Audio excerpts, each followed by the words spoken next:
Good evening, and welcome to our whistle-stop tour of Dublin, a city that, much like a well-aged whiskey, has seen its fair share of blending, fermenting, and the occasional spirited brawl. If you're expecting the soaring, pristine beauty of Paris, I'm afraid you might be slightly disappointed. Dublin, you see, has never really gone in for a manicure. It prefers the aggressively lived-in look. It's a city that believes character is just a polite word for a bit of grime. Our story begins, as many good stories do, with an invasion. The Vikings, bless their horned helmets, which were totally real, arrived in the 9th century, saw the dark pool, or Dubh Linn, at the mouth of the Liffey, and thought, grand spot for a bit of raiding, and eventually a bit of settling. Fair play to the boys. Another name, which predates the Viking settlement, translates directly from Irish as the town of the hurdled ford, describing the original settlement at that location.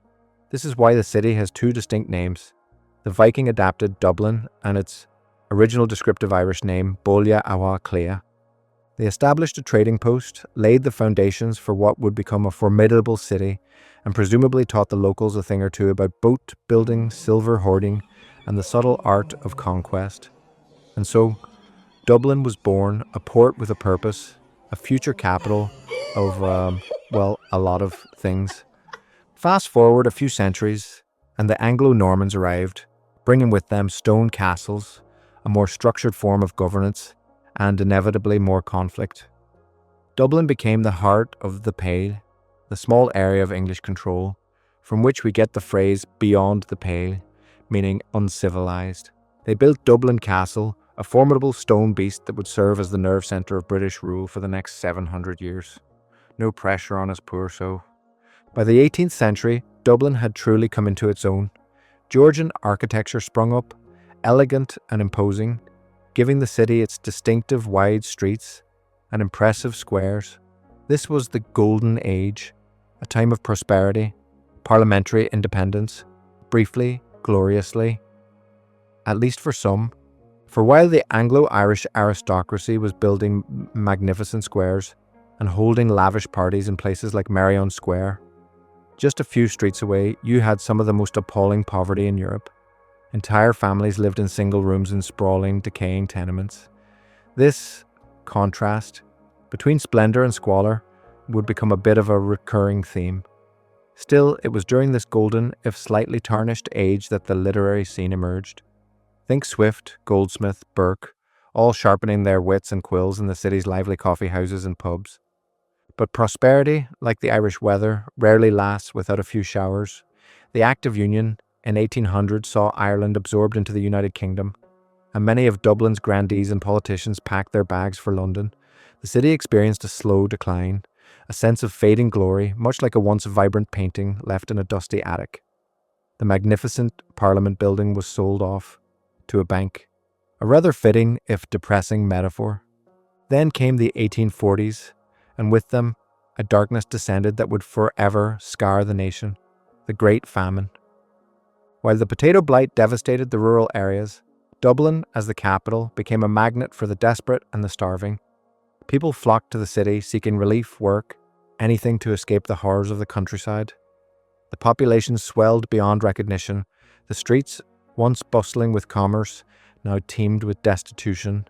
Charitable groups like the Quakers set up soup kitchens, but it was a drop in an ocean of need. Workhouses overflowed, disease spread like wildfire, and the city's capacity to cope was stretched to breaking point.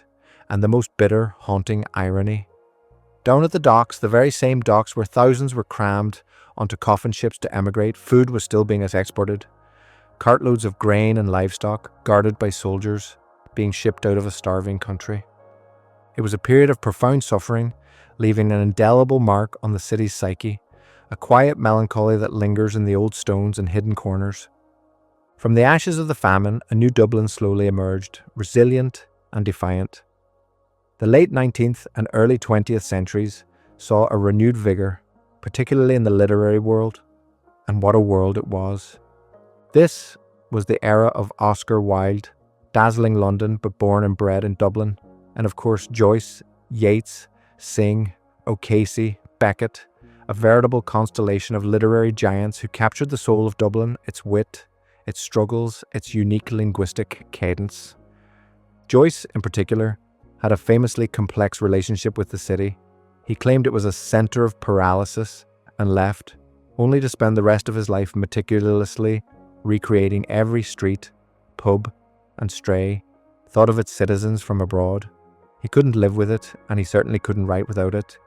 They gave voice to the city, crafting masterpieces that are still celebrated worldwide. Dublin wasn't just a setting for their stories, it was a character in itself, complex, charming, and utterly unforgettable. The 20th century, of course, brought explosions, literally. In 1916, a small group of rebels decided that Easter Monday was the perfect time to declare an Irish Republic. They seized the General Post Office, the GPO, and other key buildings. The British were, to put it mildly, not amused. For a week, the city centre became a war zone. The rebellion was crushed, its leaders executed. But that act of execution, it changed everything. Public opinion swung and the fight for independence truly began, leading to the War of Independence, the Civil War.